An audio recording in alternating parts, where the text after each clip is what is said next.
Muy buenas. A nuestro grupo le corresponde hablar sobre los inicios del caso Odebrecht, caso que se caracterizó por generar una red estructural de corrupción que afectó la transparencia del Estado y comprometió la legitimidad de la contratación pública y de la gobernanza y gobernabilidad.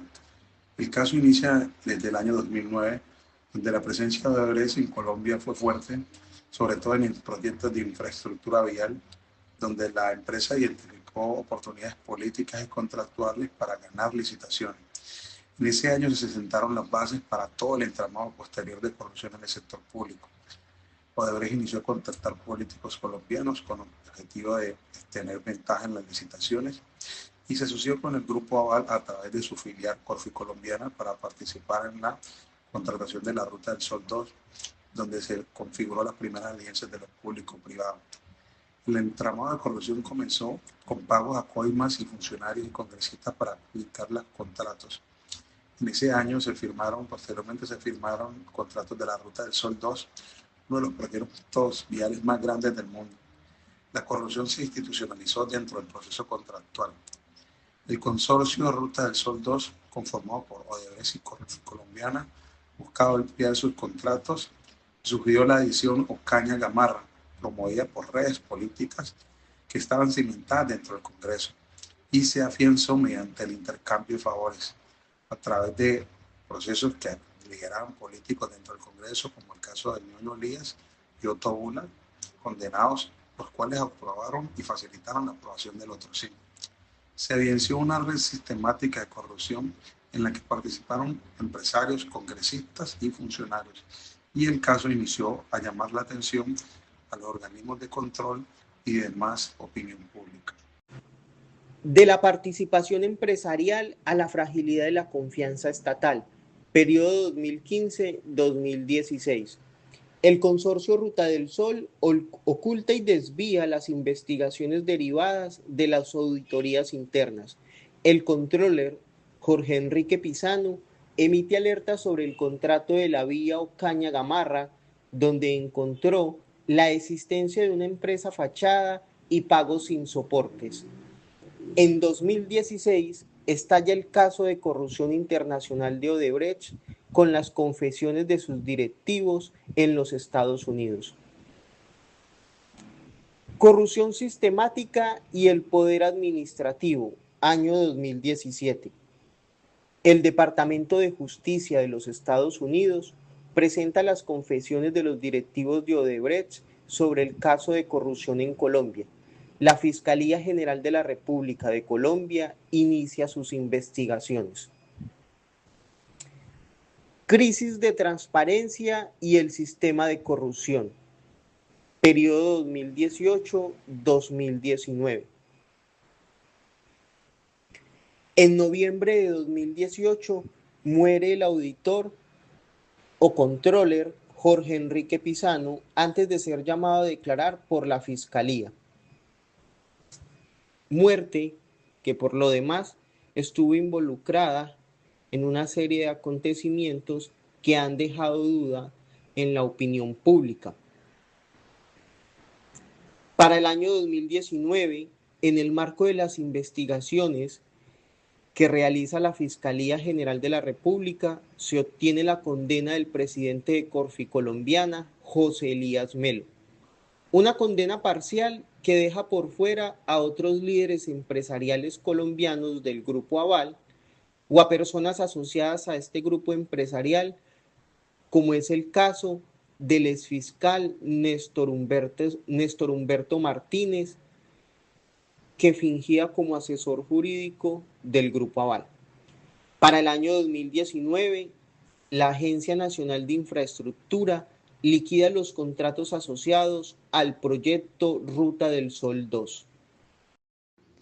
Para los años 2020 y 2021, denominado Actuación Judicial y Veracidad Estatal, el impacto de las sentencias del caso Odebrecht en Colombia, la actuación judicial alcanzó un punto crucial. El 5 de febrero de 2020, el ex senador Otto Bula fue condenado por enriquecimiento ilícito y cohecho, en donde se comprobó el recibimiento y distribución de sobornos para la adjudicación de los contratos concernientes en la Ruta del Sol 2.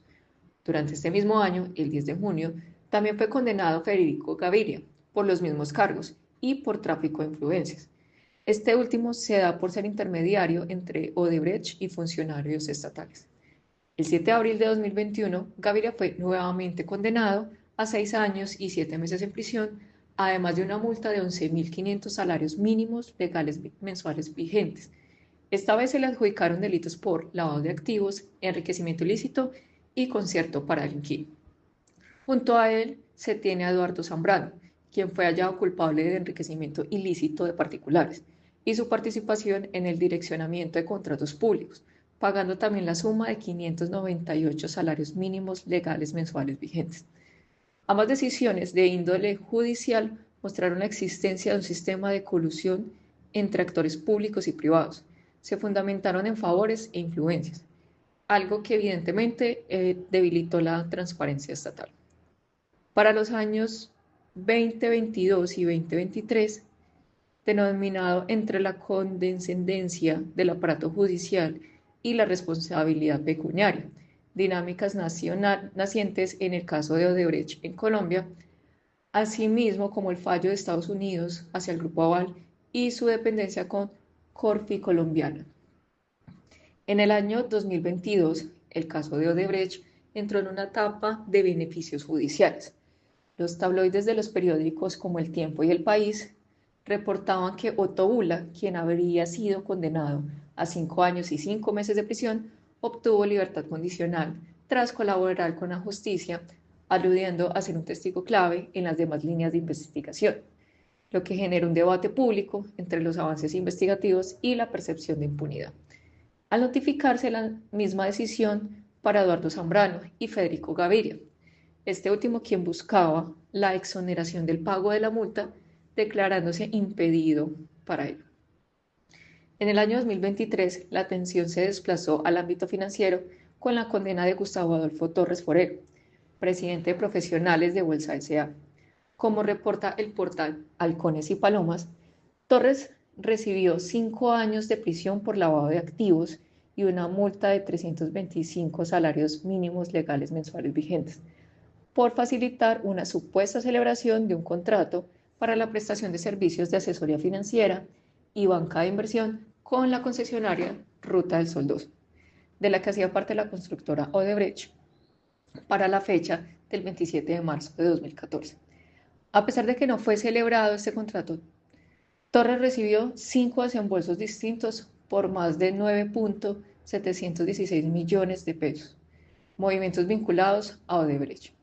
Este hecho reveló la penetración del escándalo en el sistema financiero, ampliando el alcance de la red de corrupción. Para estos años, el Grupo Aval y Corfi Colombiana acordaron pagar más de 60 millones de dólares a Estados Unidos tras admitir su participación junto a Odebrecht por sobornos por alrededor de 23 millones de dólares entre los años 2012 y 2015. Esto con el fin de obtener el contrato de Ruta del Sol 2 o Caña Gamarra en Colombia.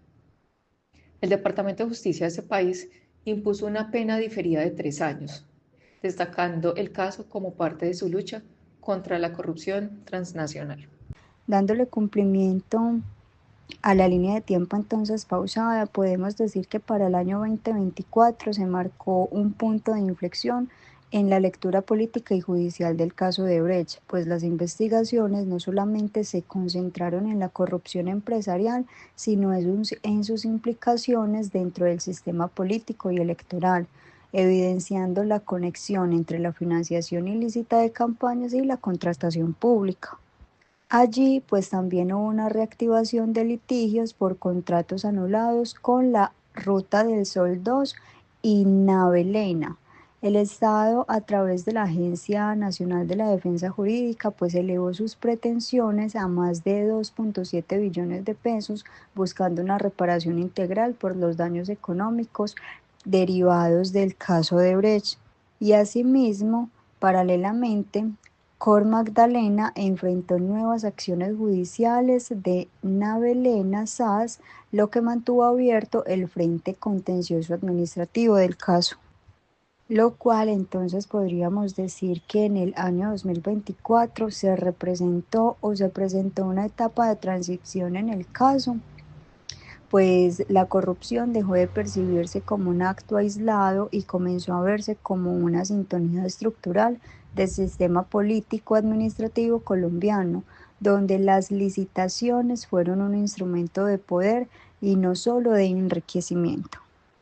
En el año 2025, pues se sigue evidenciando la persistencia institucional del caso.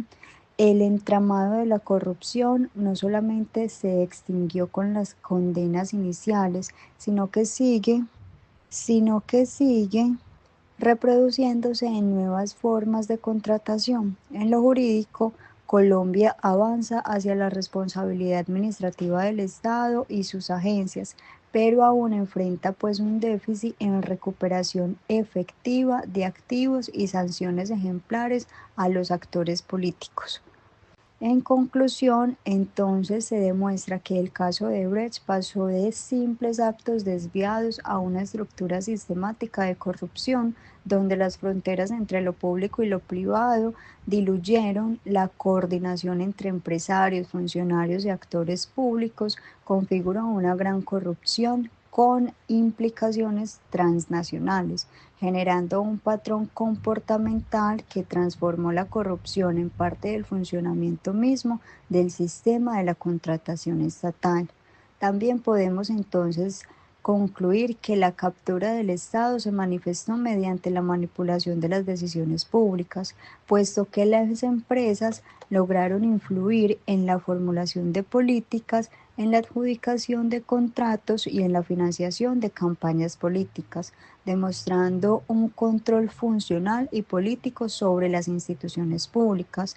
Y de esta manera, pues la captura del Estado no solo alteró las reglas del juego institucional, sino que se consolidó una cultura de impunidad y selectividad de la justicia, que debilitó la gobernabilidad democrática y la credibilidad del Estado ante la ciudadanía.